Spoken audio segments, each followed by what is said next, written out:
Sir, बुध ग्रह की क्या स्थिति रहेगी 2026 में और राहु केतु की? मैं चाहती हूँ कि आप राहु केतु और बुध तीनों का एक साथ बता दें कि इनकी क्या स्थिति रहेगी, ये कैसे लोगों की जो लाइफ है उस पर इम्पैक्ट डालेंगे और किस तरीके के चेंजेस, बदलाव देखने को मिलेंगे।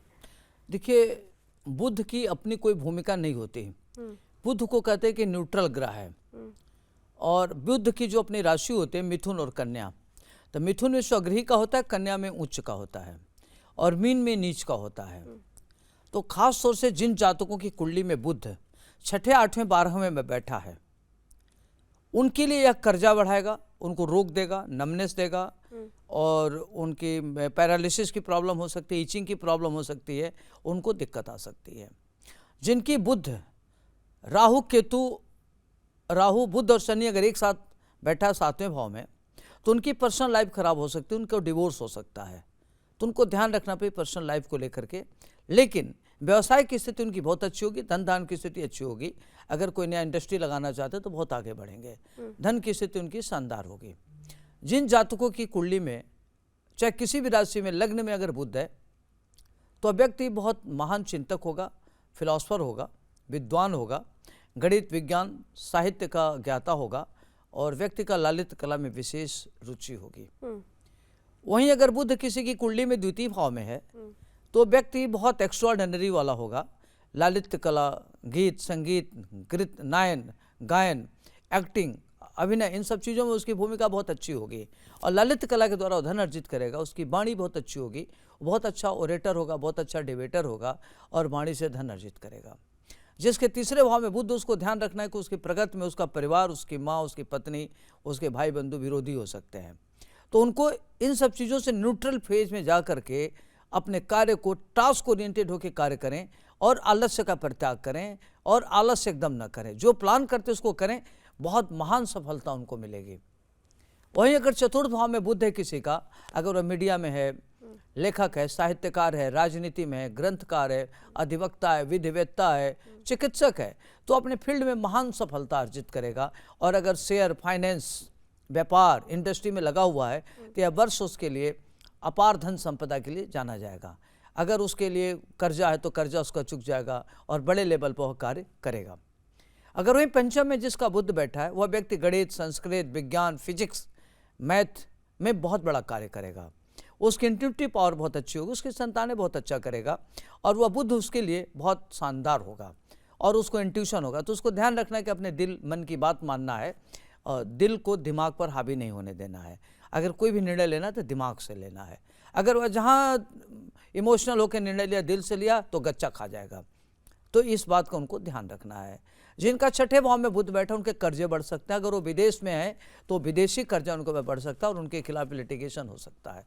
तो इनको इस बात का ध्यान रखना है। खास तौर से जो अधिवक्ता हैं, विधिवेत्ता हैं, जो जज हैं, उनके लिए वर्ष काफ़ी महत्वपूर्ण है। वो ऐसे ऐसे फैसले सुनाएंगे जो ऐतिहासिक होगा, उनका नाम होगा और वो उनकी एक अलग पहचान बनेगी। अगर वही सप्तम भाव में बुध है तो व्यक्ति के अपने पार्टनर से थोड़ा विवाद हो सकता है, उसको मिसअंडरस्टैंडिंग हो सकती है।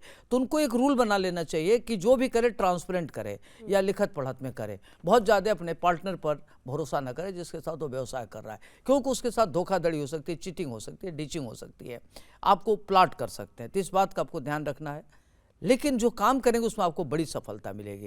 लेकिन अगर मान लीजिए सफलता ही मिला और डूब गया तो फिर उस सफलता का क्या मतलब हुआ। तो आपको इस पर केयरफुल रहना है। अगर जो कमा रहे हैं वो सुरक्षित रहे, इस बात का ध्यान रखना है। 8वें भाव में जिसका बुध, उसको ध्यान रखना है कि नमनेस हो सकती है, पैरालिसिस की प्रॉब्लम हो सकती है, आपको ईचिंग हो सकती है, कोई गंभीर बीमारी हो सकती है, प्लीहा रोग हो सकता है, किडनी में स्टोन हो सकता है। सारी चीज़ें, दिक्कतें आपके सामने आ सकती है। घुटने से ऊपर शोल्डर पेन, कमर पेन, ये आपको बढ़ सकता है। बड़ा सरदर्द हो सकता है, माइग्रेन हो सकता है। तो आपको इस बात का ध्यान रखना है। अगर आप फैमिली प्लानिंग करते हैं तो ध्यान रखें कि कंसीव जो एक तो होगा नहीं होगा तो उसमें भी दिक्कतें बहुत आएगी। तो आपको नियमित चिकित्सक की सलाह में रहना है ताकि आपको कोई परेशानी ना हो और कोई दिक्कत ना आवे। वहीं अगर 9वें भाव में बुध है तो आपके लिए बहुत ऐतिहासिक होगा, आपका भाग्य बढ़ेगा। अगर आप राजनीति में हैं तो राष्ट्रीय अंतर्राष्ट्रीय लेवल पर, प्रदेश लेवल पर कोई बड़ी जिम्मेदारी मिल सकती है। अगर मंत्रिमंडल में है तो रिसफल के बाद आपको चेंज हो सकता है, कोई बड़ी जिम्मेदारी मिल सकती है। अगर आप भारतीय प्रशासनिक सेवा में हैं तो आपको बड़ी जिम्मेदारी मिल सकती है, उससे आप आगे बढ़ेंगे, कार्य करेंगे, वो आपके लिए बेहतर होगा।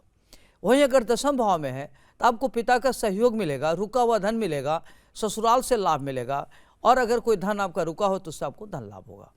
वहीं अगर इनकम भाव में बैठा है तो आपके अनेक प्रकार के क्षेत्र से वर्सेटाइल तरीके से मल्टी डायमेंशनल फील्ड से आपके पास धन आएगा। धन आने के मल्टीपल तरीके होंगे, कुछ गुप्त धन भी आएगा, लेकिन ये ध्यान रखने का आपको सरकार से खतरे हो सकते हैं, आपके खिलाफ रेड हो सकता है, सरकार आपके धन पर नज़र रखेगी। तो ध्यान रखना कि धन हैंकी पैंकी का ना हो, ईमानदारी का धन हो। धन अगर आता है तो धन की सुरक्षा आपके लिए बहुत जरूरी है। ब्लैक है तो उसको व्हाइट कर ले तो बेहतर होगा, नहीं तो आपके लिए प्रॉब्लम क्रिएट करेगा। अगर वही 12वें भाव में बुध अगर है मान लीजिए, तो किसी राशि में, मैं एक राशि की बात नहीं कर रहा हूँ, एक से लेके मीन राशि तक, जो भी जिस राशि का, एक जनरल में एक से लेकर के आपके 12 घरों की बातें बता रहा हूँ। अगर किसी का 12वें भाव में बुध बैठा है तो अगर अंतर्राष्ट्रीय लेवल व्यापार करता है, आयात निर्यात करता है, उसके पैसे डूब सकते हैं, सरकार से उसको नुकसान हो सकता है। पैसा अगर उस बैंकों में जमा किया है विदेशों में, तो विदेश में उसको लिटिगेशन झेलना पड़ेगा, उसके पैसे डंप हो जाएंगे। अगर वह कर्जा लिया तो कर्जा देने की स्थिति में नहीं है, नहीं हो पाएगा। अगर होटल इत्यादि खोलने की प्लानिंग करता है तो एकदम स्टॉप कर दे, नहीं तो होटल से उसको भारी नुकसान मिलेगा और उसके गुप्त शत्रुओं की संख्या बढ़ सकती है।